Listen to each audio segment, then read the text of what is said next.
It lies somewhere between the pit of your stomach, your racing heart, and your brain, somehow trying to keep it all together. It's an area we call the adrenaline zone. Lift off. I'm retired astronaut Dr. Sandra Magnus. And I'm retired Navy fighter pilot Admiral Sandy Winnefeld. We're two adrenaline junkies who love spending time with people who are really passionate about pushing their boundaries as far as possible. It's hard to imagine a riskier occupation than surfing the biggest waves in the world. Getting crushed and then tumbled head over heels by tons of water or smashed against rocks or even attacked by a shark are not everyday hazards for most of us. Yet Australia's Jamie Mitchell, as one of the small cadre of big wave surfers, faces these risks routinely. Not only is he an amazing surfer, he is arguably the best long-distance paddling competitor ever, having won the 32-mile Molokai to Oahu race 10 straight years. So welcome back to the Adrenaline Zone for Season 2. And congratulations to Sandra, who was inducted into the Astronaut Hall of Fame while we were gone. Thanks, but I think you one-upped me by making it onto the Russia sanctions list. Truly a badge of honor. So let's get going. Many thanks to our sponsor for this episode, Dunkin. Slow-steeped, ultra-smooth Dunkin cold brew should be at the top of any adrenaline seeker's checklist. We caught up with Jamie Mitchell while he was recovering from an injury suffered, you guessed it, while surfing a monster wave in Portugal. So Jamie, welcome to the Adrenaline Zone. Thank you, guys. Thanks so much for having me. It's an honor to be on the Adrenaline Zone. Well, look, you've made an amazing career out of both big wave surfing and long distance paddle racing, and we're going to get into both of those things.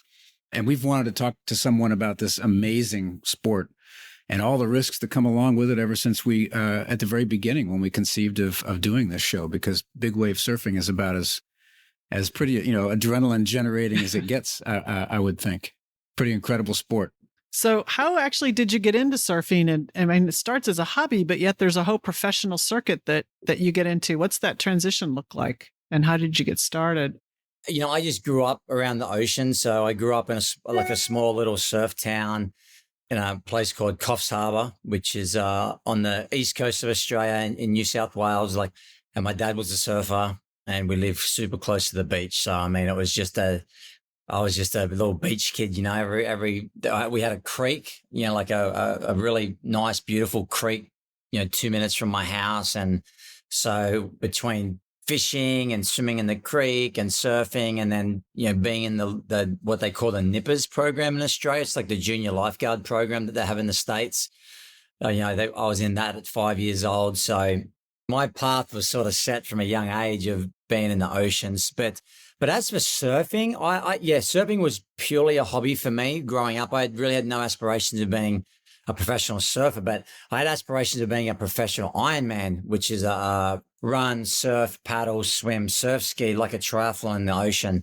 So right up until my early 20s, I competed and trained heavily in that, hoping to make a professional series in Australia. And then, I just did everything. I did the little athletics. I did swimming. I did football. I mean, anything that got me out of school, I was doing it, That's great.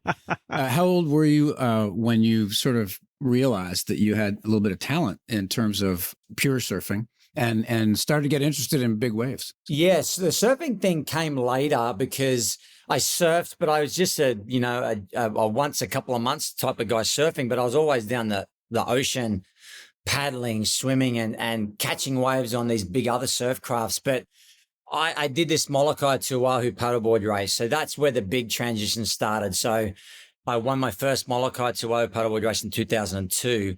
And at that stage, I had a jet ski. We were starting to learn how to tow in surfing back where I was on the Gold Coast now. And I had this dream of being in the Eddie Aikau Invitational event from a young kid as well. So around that, 2002, so I was like probably 35, in my early 30s. So super late to be a professional, but I was in Hawaii paddling. I was seeing all these big waves and I started to come to the North Shore and spend 3 months in the winter. And my first full winter was in 2004. And that's when I was able to sort of start to go, hey, there might be an opportunity here for me to, with my paddling background, loving the big waves, sort of be able to package that up to a sponsor and try and see if I could potentially chase my dreams of doing it all, being a waterman, basically, not just surfing, not just paddling, but, you know, it all together. So early 2000s, 2004 was when I had that real pipe dream of trying to go after it. Wow. Yeah, I didn't start surfing till I was in my mid 40s. And that's when I discovered that God invented the surfboard to keep the truly talented from ruling the earth. Right? So you got into big wave surfing. And, you know, the power of a big wave is just simply jaw dropping. It's enormous. And so dropping into a truly big wave has to feel like jumping off a 10-story building into total chaos. And as I mentioned before we started, most of our listeners aren't surfers. So tell us about big wave surfing and the things you have to do just to get into the wave, unlike a normal break. Yeah, there's two types of big wave surfing. There's paddling. So you just have your big gun. It's like a 10-foot long surfboard. And you are by yourself, you paddle out by yourself, and you are trying to paddle into these giant waves. And then there's tow-in surfing. So you have a jet ski. You have a machine that can go 60 miles an hour.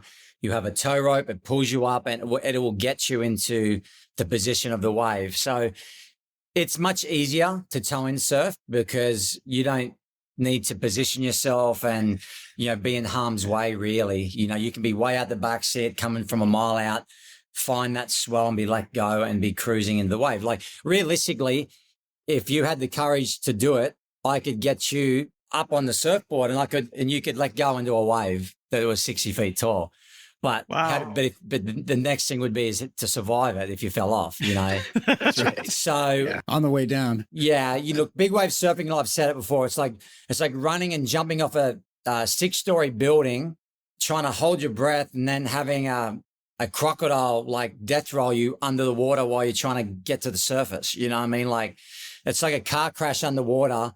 You got to hold your breath while being ragdolled, and there's a chance of drowning. And then when you come up, there may be another one that you may get like and then you got to go back under, and you might do that for another 3 or 4 times, right? So it's very mentally challenging. You have to be very, very calm. You have to be well trained, and you have to have experience. And I think that comes with anything that has massive risk taking and that can take your life. You don't want to just go jump in the deep end. But, you know, and every wave is different. Mother Nature, that's the crazy thing about what we do, is it changes consistently. You could paddle out, it could be sunny, it can be the wind is beautiful, and then all of a sudden, you know, the wind could crank up to 20 knots, and then the conditions are starting to get worse, and the tide has changed. And so you're not just dealing with like a racetrack, you know, you're constantly evolving around the changing conditions, as well as, you know, what's in front of you. A lot of variables, which make it challenging but rewarding at the same time. You know, I hadn't thought about it before from the viewpoint of being super comfortable in the water, because when you fall, because it's going to happen, right? You're tumbling around in the water, and you have to be able to understand where the surface is. It's like doing the helicopter dunker, Sandy. You know, with a paddling board, you're actually tethered to it with a leash, a leg rope. So, you know, one of the worst things that can happen is that you can, you know, because we get sent to the bottom very fast. So if you don't have a chance to equalize, you can pop an eardrum. So then you lose all sense of where up and down is. So now you can imagine you've just fallen off a 50-foot wave. You've had the wind knocked out of you. You're at the bottom of the ocean. It's black. And now you have no idea where up is. And if that leash breaks, now you're in really big trouble, because what the leash does, the board will be at the surface and you can actually grab the leash and climb yourself to the top. But if that leash breaks, the only thing that will bring you to the top is the flotation that you're wearing. Worst case scenario, which is leash breaks, pop your eardrum, no inflation. Now you're in a really, really bad spot. And you just, at that point in time, you need to go to your happy place, relax, and let Mother Nature do its work. And you just try and float to the surface. So Jamie's talking about all the things I experienced with like 8-foot waves. Okay. But he's talking 60-foot waves. Yeah, no kidding. But so how do you train for that? Do you guys go through certain safety training to deal with those kind of circumstances? Or you just learn by starting with the small waves, and then by the time you get to the big waves, it's sort of second nature? It's both. Yeah. You gotta crawl before you can walk, so they're saying, so yeah, just working your way up, from 8 foot to 10 feet to 12 feet. Then there's a really great company out there called Bragg, BWRAG.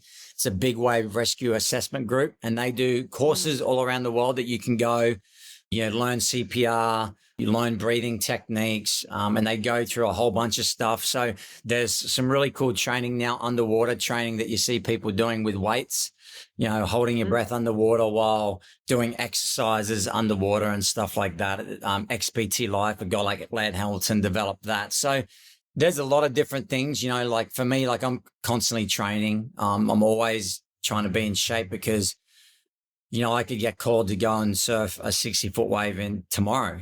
That swell might pop up on the maps and, it might go, hey, there's going to be the biggest swell of the years in Tahiti. And then we got to activate and get ready and fly halfway across the world to do that, at an instance moment.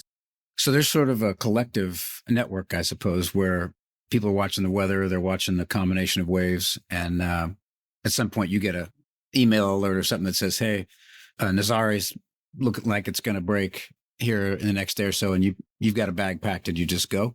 Is there a network there? Yeah, there's like Surfline, and there's a bunch of different wave forecasting companies, Surfline being the best and the biggest. And part of our job is to actually become surf forecasters ourselves, to look at the weather maps, and you can see a storm brewing 7 to 8 days out. So you can start to see that storm, how it's performing, how it's moving, how it's forming, and then you start to activate, you start to put things into place. And then if that storm keeps on track, that looks good, I'll start to talk to the internal guys at Surfline, who are the best in the business. And they start to give me, hey, Jamie, you should really start to get serious about this swell. It's looking really good. And then we just, we book the flights and make sure that we've got all our gear and get ready to, like I said, activate halfway around the world to go and surf these waves. So it's nearly more stressful leading up to the swell than it actually is surfing it.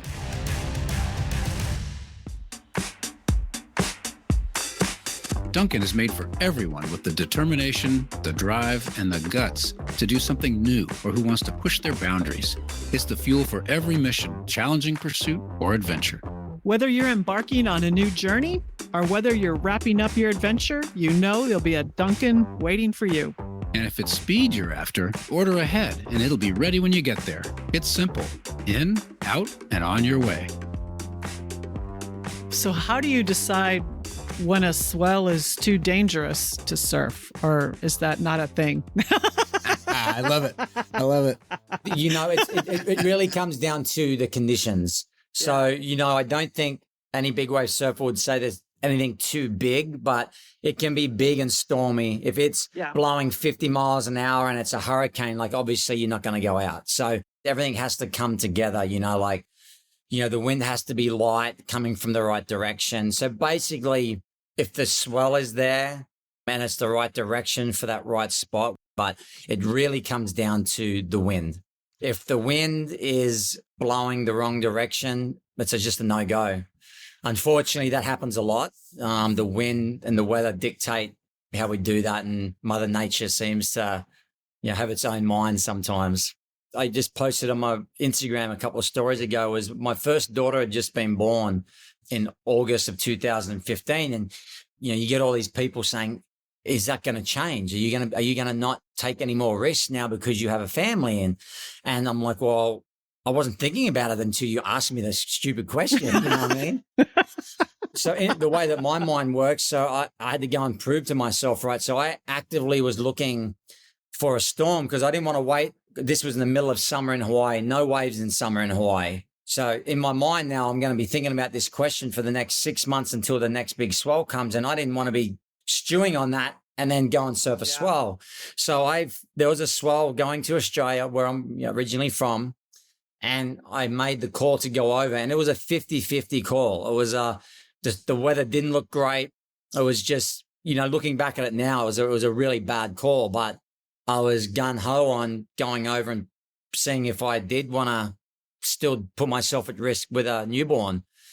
And I went over, went out. I was the only one out there. The conditions weren't great, and I ended up getting knocked out underwater, hyperextending my back, fracturing my elbow, tearing my my MLC on my knee, and then my family had to come and meet me in Australia to rehab, But I realized that I still loved it, but it was a really stupid way to go and do it, and that was a perfect example of, it depends on where you are in your life. Some people are young and itching to prove themselves, and they're willing to take that risk, and I was one of those people, obviously. But now, as I get older, I definitely want to say that I'm more mature, and I'm definitely pick and choose which swells to go to for a number of reasons. One, I don't want to get hurt as much. Number two, I do have family, so it affects them if I do get hurt, like I just did in Nazare, and just cost time, energy, wasting money to go to a swell that is a 50-50 is just not the way I want to do things anymore, So, it's amazing that so many parallels here with other guests we've had that say as they mature in their sport, they remain equally committed to the sport. They remain still energized by the risk, but they give it just a little more margin as they get more experienced.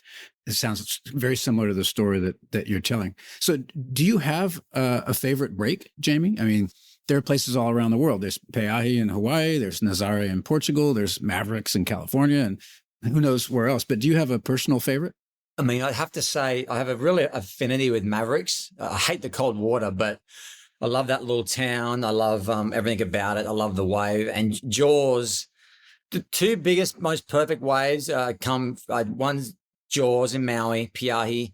The next one is Cloudbreak, which is off the Tavarua and the Motu Islands in Fiji. They're the two most biggest, perfect, most beautiful waves. And then Mavericks is just intense. And yeah, so I would say those three sort of come to mind that are my when I get to go to those waves, I'm really excited.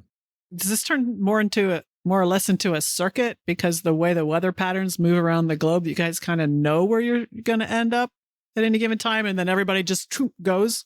There's a bunch of people that were on the same program, and we end up at the same place. But there are definitely times where, when swells come and there's going to be a bunch of places that are good, and so people will separate, and some people will take their chances and going, to a different place. So, Jamie, I used to live in Portugal. I actually had a board shaped there by a local guy, and would drive over to Nazare and look at that break when it was big. You got hurt there recently. Tell us a little bit about how you injured yourself in your most recent escapades. I decided to go over there because it looked like Nazare is really hard to forecast. Like when you're talking about the forecast scenarios, it's the Atlantic changes all the time. So I've booked a flight to go to Nazare. Everything looked great. Got there and didn't surf for a week and had to fly home. That's how bad it can be. So this perfect week popped up on the forecast. One of my friends from Australia was already there. I called another friend and we said, hey, it looks great for a week. Why don't we go? So we went over, and it actually stayed really good for a week. We were there. We were having a good time. But when we were over there, they decided to call on a tow-in contest there.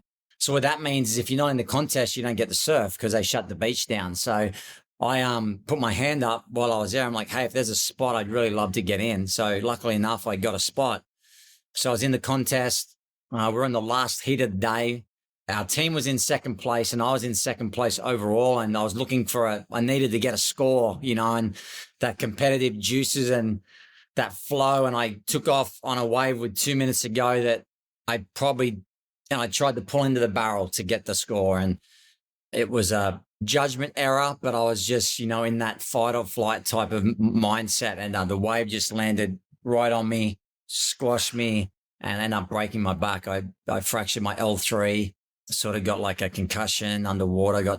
I got hit so hard that I was seeing stars. And yeah, so I had to get, taken to the beach on the rescue sled, and they had to lift me up onto the harbour wall, and then I had to get taken to the hospital in an ambulance. So Something tells me you'll be back in the water as soon as you can, though. Yeah, I'm working hard to get back. I'm finally back working out. I haven't been surfing. There's just something about the hyperextension of your back when you're laying on the surfboard that gives me a little bit of grief right now. Just sitting here right now, like when I get up, I'll feel like I've got a really old man's back. But then as long as I'm moving, when I'm swimming and running and doing all this other stuff, my back feels great. But when I stop and I'm just sitting and not moving, it sort of seizes up, So I guess that's the age-old adage of use it or lose it. Just keep moving, That's a real thing I discovered after living on the space station for 4.5 months. Use it or lose it is a thing. So you've talked about 2 sort of accidents you were in. Have you had others? Is it maybe happening 10% of the time or 80% of the time, or what do you think? Major, I had one in Mexico in Puerto Escondido. And it wasn't a really big wave at all, but the board, I jumped off in the barrel and the leash strung out and flung back, and the board's tail hit me in the sternum and it fractured my sternum. And that may be the closest. It's a contact sport. Yeah, that may be the closest I've come to maybe dying, because and a weird story is that I had asthma growing up my whole life. And funnily enough, if you go figure, but I learned how to breathe when I've been, when anyone knows about asthma, the tube shrinks. And so if you're sucking out of a straw there, you imagine sucking out of like an eighth of that, so you don't get much air. So you learn how to breathe under duress. And I could not breathe. Felt like I got hit by the heavyweight, by Mike Tyson, square in the chest. It was like I was shocked. I couldn't move my arm. I couldn't wave. I couldn't yell for help. I couldn't do anything. I was on my own, and I was getting recycled in this heavy beach break and getting pounded underwater, coming up, just getting little sips of air. But if I didn't have the knowledge of how to understand just taking sips of air and to relax, I think I would have panicked and died. I really do. The one thing that I thought was the worst thing that ever happened to me in my life actually saved my life. So it's really funny, Let's shift gears just a little bit. In addition to being a world-renowned big wave surfer, you're also a world-renowned paddleboard racer or paddle racer. And this isn't with a nice little oar or anything like that. This is literally paddling with your arms, right? So tell us a little bit about that sport. What kind of equipment you use, what kind of distances you're racing, and how the whole race works. Because that's a pretty unique sport. So it started from that junior lifeguards, like when I was paddling all those years, and when I got into my early 20s, a race formed in Hawaii. And in Hawaii and California, they have had longer distance races. Like there's the 2 most prestigious races in the world. It's the Catalina Classic, which is from Catalina, off of California, and it finishes in Manhattan Beach. And then there's the Molokai to Oahu, which is classed as the World Championships. And it's a 32-mile race as well, which starts on Molokai Island and you paddle across the Kahivi Channel and you finish on Oahu. So it's an inner island paddle. And I'd heard about this paddle and I decided that I'd like to try and do it, And so I just decided to come and have a holiday and train and do it. And I did it as a team with a friend of mine the first time, and just fell in love with Hawaii, the people. And you've won the race 10 years in a row. Yeah, 2002 I did it. Was my first time I won it, and I kept coming back because I loved it, and go on some sort of roll. It's just one of those endurance events. I love it's 5 to 6 hours. It's it's not like a swimming pool. It's you're dealing with currents and tides and wind, and you're navigating. You have an escort boat with you. Your nutrition is so important.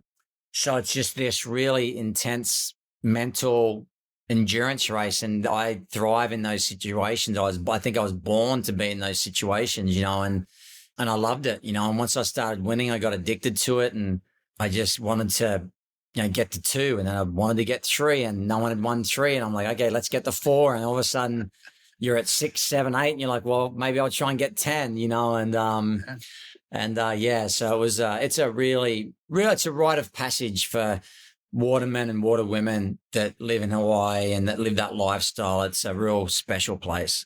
So training for that, I guess, is just time on board. I've run a couple marathons and it's all about time on feet. This sounds very similar because it's an endurance race. You just go out, paddle for an hour, paddle for 2 hours, paddle for 3 hours? Yeah. Yeah, lots of, I did a lot of cross training as well. I would do strength training, obviously swimming, because swimming is the closest thing to paddling.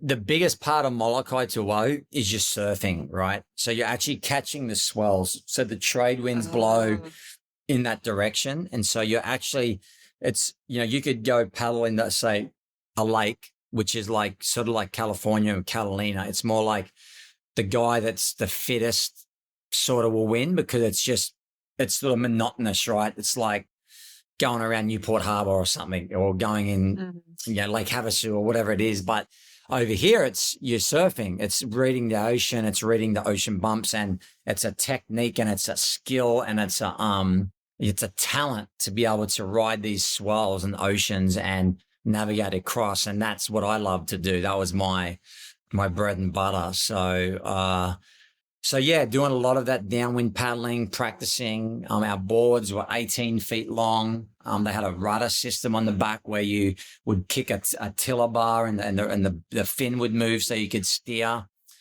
And so there's a lot that goes into it. A lot that can go wrong. Like if you've done triathlons or Ironmans and stuff like that, if your nutrition is not good, you're cramping, or if you start to cramp, your race is over, and you're throwing up, and people get seasick, and there's sharks and there's flying fish. It's like it's not a straightforward race, So but that's what I loved about it. It was intriguing to me. And again, you're paddling with your arms and your hands, right? This is not you don't have an oar or a paddle. You're actually paddling. No, they added the stand-up paddle race to that race after the years. But no, for me, it was you're just basically riding a big surfboard, a big bit of foam.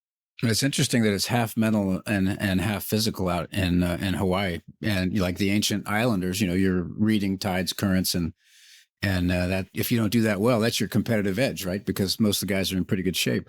No, definitely being able to, make sure you don't go off course, go off, the run line, as you say, you have a straight line that you, from point A to point B, that you have on a GPS, and then, you have that run line, and you can deviate only so much either side of it, on the high side or the low side. But if you decide to, take the swells one way and just keep going and not like sort of tack back, like sailing, like if you just go with the wind and continually go, you're just going to end up, you got to tack at some stage, you got to tack back up, and you've got to understand that. So it's, there's a real art form involved in it, and you get to be your own artist on the water. You know what I mean? Like you get to sort of draw your canvas, and your masterpiece is from point A to point B, and how you get there. How do you feel at the 6 hour point?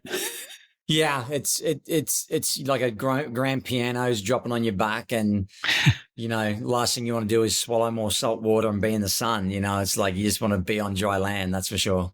That ability to read the ocean does not come easy. It sounds like it just takes years and years of doing it to be able to read the ocean like that. It's a lifetime, and that's where the big wave surfing for me too is a lot of it's reading the ocean, reading the water.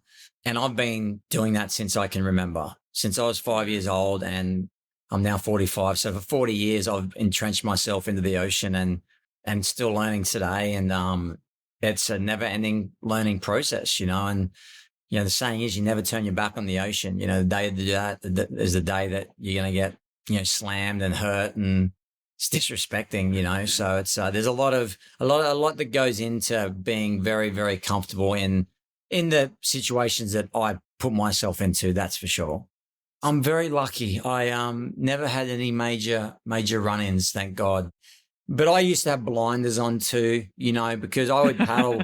My training would be, I have my parents drop me off 30 miles down the coast, and I'd be like a mile offshore, like for 5 hours by myself, and I was just like, well, I would think I would see things or things in certain moments. And you get a feeling that, your senses are, I had senses when I was being followed sometimes, or maybe it seemed, but I was like, what am I going to do? Like I'm a mile out to sea. Like I can't stop paddling. And I just was like, I'm just doing my thing.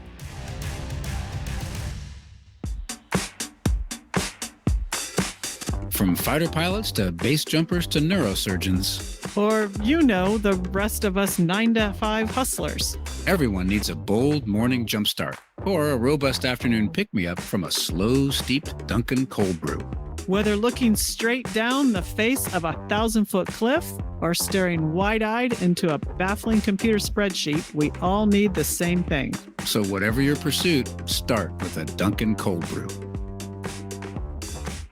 So speaking of being alone at sea, Jamie, the late Eddie Ioku was lost at sea by himself, right? He was on a journey by himself, and obviously a terribly famous surfer. It's the biggest historical name I know in big wave surfing, but Eddie would go and that sort of thing. But who have been your sort of historical role models, or did you grow up early enough in the sport that you are the role model?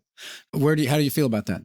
For big wave surfing, I mean, Eddie Aikau is a massive inspiration and hero of mine, that no doubt. I mean, he was on the Hokuleu, which was the Hawaiian sailing canoe, and they were heading out into the Kiwi Channel where we paddle. And that's where the boat capsized, and he went for help and he was never found again. So his body, we paddled through that Kiwi Channel, what they call a Channel of Bones, right? So there's a deep connection. He was a lifeguard. I was a lifeguard. And now I'm lucky enough to know his family personally. I've been in the Eddie Aikau Invitational Big Wave event, the last one that ran. So I had a video. I got a Christmas present when I was 10 years old, and it was an Eddie Aikau video VHS tape. So historically speaking, he's been a massive inspiration, and yeah, he's a massive spiritual figure for everyone in Hawaii, but obviously he had passed, So for me growing up, like guys like Laird Hamilton, David Kalama, guys that sort of started the towing revolution on Maui, a guy called Peter Mel, he's from Santa Cruz, a big wave surfer from Santa Cruz, legend surfer at Mavericks, and a friend of mine too. So guys like that I looked up to and watched a lot of videos and stuff until I was able to come over and do it myself and meet these guys, and now to be friends with them is just, yeah, it's amazing. Well, and you compete with them, but at the same time, there's this sort of kindred feeling among you. And I love listening to your own podcast, the Late Drop, and seeing how you talk with these guys is just amazing. How did you come up with the name? Tell our listeners how you got Late Drop as a name for your podcast. Well, big wave surfing is all about the drop. And a lot of the times you are definitely dropping in late, so it made sense that we call it the late drop. But, big wave surfing, a lot of the time it's for the love of it. There's not a lot of money involved in it as a professional sport. We don't have many events. So a lot of people pull up to these spots just because they want to challenge themselves, But, for me, creating the podcast was to sort of try and get these men and women's names out in the public and tell their story and put a face to the name, of what they're doing. And a bigger picture, I actually started a company with a friend of mine, Zach Porter, called Heavy Water Surf. And we're actually working with Surfline, creating more opportunities for big wave surfing, so that's all about to come to fruition in the next month or so. We're going to announce a big partnership with those guys, and and the podcast is just a piece of that as well, so we're really trying to elevate the stature of what big wave surfing is. We're trying to get more sponsors involved to come in and create maybe more opportunities for a young kid that's listening to this today, that like I was, that's listening to me, and, right now there's not really an avenue for young kids that aspire to be big wave surfers to become a professional. It's very, very hard. And there's very little people that are making enough money to call it a real job, And I would imagine you got to ease into it to do it safely. But yeah, I mean, there's some really talented kids right now that are 16, 17, 18 that are surfing some of the biggest waves in the world, but again, they grew up in places that have big waves, and they've been mentored probably by some really amazing people, and they've just been in heavy surf since they've been young, and, then you got people that want to just do it when they're 30, and the timeline and how they've got to do it is different, so it's, people get themselves in trouble. Some people maybe only surf big waves once in their life because they go out and scare themselves so much. That would be me. I know the feeling. Yeah. So you've been paddling the channels between the California Channel Islands and talking about sustainability and how important that is. Can you talk a little bit about your philanthropic efforts in that area as well? I know that's another interest of yours. Yeah, that was really cool. Again, with my partner, Zach, we were at a sustainable food sort of event in Huntington Beach. And I'd always thought about paddling the Hawaiian Island chain. And, I'd paddled Catalina before and stuff like that. And I was like, it'd be cool I'd really like to paddle, either the Channel Islands in California or Hawaii. And, if I was going to do it, I'd love to do it for a good cause, like raise some money or some awareness. And so we just came up with the idea. He's like, hey, I know some people at the Wrigley Institute, the USC Wrigley Institute off Catalina, and they do all sorts of cool stuff with sustainability, with food, water, energy, and waste. So from that conversation, we just decided we're going to do it, and the Seven Crossings Project, which is what it's called, was born. And a couple of years ago, I was able to get to do it, and we just put it out, I think a six-part webisode series on my YouTube channel that, shows each day that we did it. I paddled 5 days. I paddled over 170 miles over 5 days. And we just tried to raise awareness for those guys. Terrific. Well, we always like to ask our guests when you're getting ready to go out and do whatever it is you do you have any rituals or superstitions before you jump in the water? Or is it just strap it on and go? Not really, to be honest. Your equipment is everything, so it's just going over your equipment, making sure that everything is, as silly as that sounds, your fins are screwed in right, the wax is on, you've got, the canisters for your inflation vests are all dialed in. So just sort of mulling over that stuff, sort of just like, it's fun to go over that stuff and get in the zone. But, for me, it's all about relaxing, being in the moment. I can't control Mother Nature. There's no use wasting any energy or unnecessary energy on what's it going to be like, what could it be like, how's it going to go, because I have no control. I have control over the things that are in front of me. So, I've learned, again, maturing a little more and more experience. I just let it flow, and I find that when I go out and just, it is what it is. What's going to happen is going to happen. I genuinely perform my best when I'm more relaxed. Yeah, that's true of life as well. Are you teaching your kids to surf, Jamie? Yeah, they surf. They love skateboarding more at the moment, so they're in the skateboarding. But we're watching funnily enough, a friend of mine's YouTube channel last night, and my daughter's like, I want to get barreled. I said, well, you got to start to surf a little bit more. She's like, well, you're taking me surfing tomorrow. So that's good. Yeah. And then she'll get in the water and see how it goes. I love it. Well, Jamie, this has just been a fantastic discussion. It's been especially meaningful to me because I'm a not very good surfer, but I love my longboard. And anytime I get in the water and it's not too big, I love to do it. So hearing somebody who's done it so well for so long in such challenging conditions is a real treat. And I know our listeners are going to really enjoy hearing the aspects of what your experience is like here and literally the courage it takes to go in that hellaciously big water.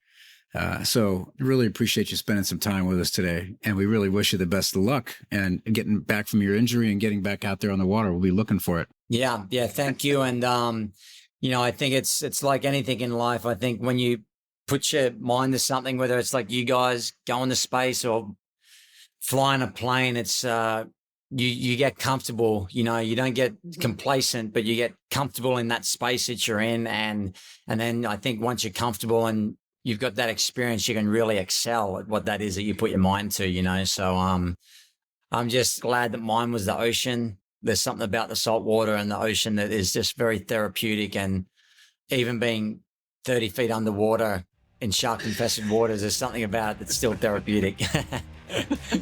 Yeah, we all have our domains that we love. You have the ocean, Sandy has the air, I have space. Those are our places.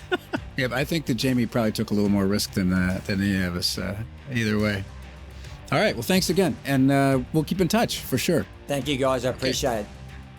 Our guest has been big wave surfer and long distance paddler Jamie Mitchell. If you're interested in hearing from other big wave surfers, check out his own show, Late Drop, on YouTube. I'm Sandy Winnefeld. And I'm Sandra Magnus. Many thanks to our sponsor, Dunkin.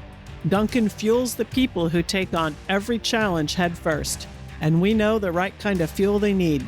An ultra-smooth Dunkin cold brew. Join us back in the adrenaline zone next week for a new episode, and be sure to follow the show wherever you get your podcasts.